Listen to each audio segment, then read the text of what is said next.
Assalamualaikum warahmatullahi wabarakatuh. Saya Indra Nurflana dari kelas 12 IPA 1. Di video kali ini saya akan menjelaskan pengertian ciri-ciri dan jenis buku fiksi atau kumpulan cerpen dan puisi dan non-fiksi. Buku fiksi adalah buku yang berisi cerita dan bersifat imajinatif. Sementara itu, buku non-fiksi adalah buku yang berisi kejadian yang sebenarnya. Penyusunan buku non-fiksi membutuhkan pengamatan dan data sehingga isinya dapat dipertanggungjawabkan. Pertama, ciri buku fiksi: menggunakan gaya bebas, menggunakan kata-kata yang bersifat konotatif dan berdasarkan imajinasi. Yang kedua, ciri-ciri buku non-fiksi: menggunakan gaya bahasa formal, menggunakan kata-kata yang bersifat denotatif berdasarkan fakta, berupa isi baru atau menyempurnakan ide yang pernah ditulis sebelumnya. Ketiga, buku yang termasuk buku fiksi adalah novel, roman, kumpulan cerpen, dan kumpulan puisi dan drama. Yang keempat, perbedaan isi buku non-fiksi. Yang pertama itu buku non-fiksi pengetahuan, buku pengayaan keterampilan, dan buku pengayaan kepribadian. 5. Unsur-unsur buku non-fiksi adalah: yang pertama, cover buku; yang kedua, kata pengantar; yang ketiga, daftar isi; yang keempat, isi; yang kelima, daftar pustaka; yang keenam, glosarium. A. Tema. Jadi tema adalah makna yang dikandung oleh sebuah cerita. B. Latar atau setting disebut landasan tumpu cerita. C. Penokohan.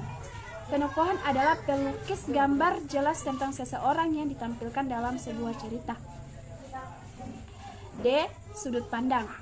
Sudut pandang atau point of view merupakan cara pandang yang digunakan pengarang sebagai sarana untuk menyajikan tokoh, tindakan, latar, dan berbagai peristiwa yang membentuk cerita.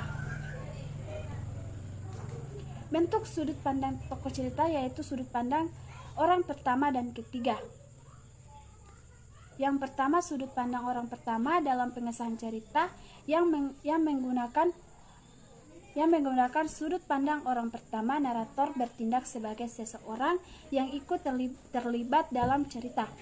Narator bertindak sebagai selaku tokoh yang berkisah dan mengisahkan kesadaran diri sendiri. Kedua, sudut pandang orang ketiga pemisahan. Cerita pada umumnya menggunakan sudut pandang orang ketiga. Narator bertindak sebagai seseorang yang berada di luar cerita, menampilkan tokoh-tokoh cerita dengan menyebutkan nama diri atau kata ganti orang ketiga. Misalnya ia, dia, mereka, dan nama diri, misalnya Budi, Amir, atau Santi. Ketiga, sudut pandang campuran. Dalam pengesahan cerita, pengarang menggabungkan penggunaan sudut pandang orang pertama dan sudut pandang orang ketiga. 1. Amanat. Amanat adalah pesan yang ingin disampaikan penulis dalam sebuah cerita. Selanjutnya, yang kedua, yaitu unsur estrinsik buku fiksi. Yang pertama ada bahasa, merupakan sarana yang digunakan dalam rekayasa sastra bahasa yang digunakan dalam sebuah karya sastra dipengaruhi oleh bahasa pengarang. Yang kedua adalah latar. Pengarang latar belakang meliputi pemahaman terhadap sejarah hidup pengarang dan juga sejarah hasil karangan. Karangan yang ditulis pengarang sebelumnya. Latar belakang terdiri atas biografi pengarang, kondisi fisiolog pengarang, aliran sastra yang dianut oleh pengarang. Selanjutnya ada penilaian buku fiksi atau kumpulan cerpen dan puisi. Yang pertama ada nilai-nilai kehidupan dalam buku kumpulan cerita pendek dan puisi cerpen merupakan karya sastra berbentuk fiksi. Sesuai namanya, cerpen merupakan cerita pendek. Akan tetapi, ukuran panjang pendek cerita memang tidak ada aturan. Pasti tidak ada satu kesepakatan di antara pengarang dan para ahli tentang ukuran panjang pendek cerita. Dalam teori pengajian fiksi karangan Burhan jelaskan bahwa cerpen adalah sebuah cerita yang selesai dibaca dalam sekali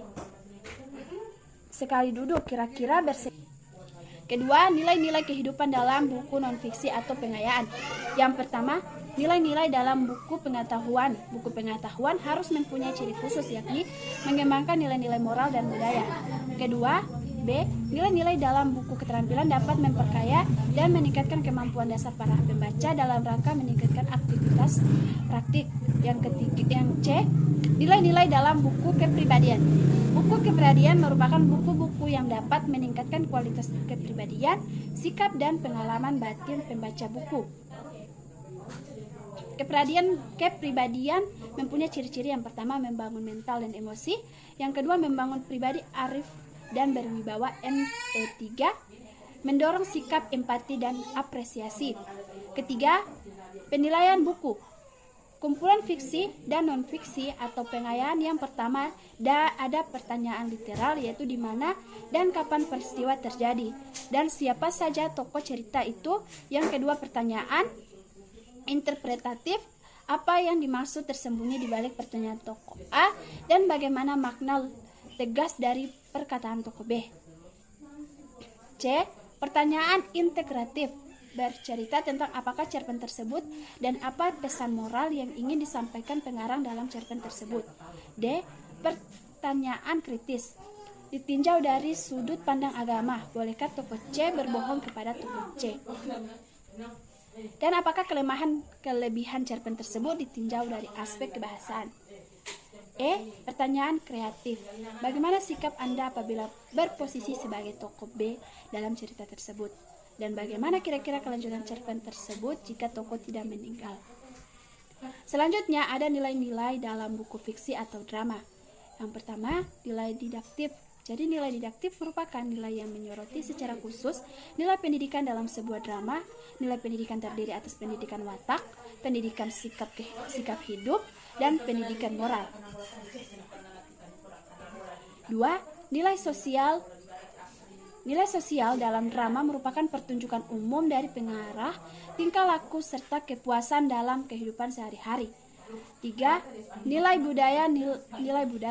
Nilai budaya diantaranya bahasa, sistem pengetahuan, sistem peralatan, dan sistem religi. Nilai budaya tersebut adalah A. Bahasa-bahasa merupakan cermin budaya suatu daerah bahkan bangsa. B. Sistem pangan dari pengetahuan yang dimiliki masyarakat. Dalam drama kita dapat menilai budaya yang dipakai dalam pementasan drama tersebut. C. Sistem peralatan dengan melihat sistem peralatan yang digunakan dalam pementasan drama. D. Sistem religi. Sistem religi merupakan suatu kepercayaan terhadap Tuhan. Sekian, assalamualaikum warahmatullahi wabarakatuh.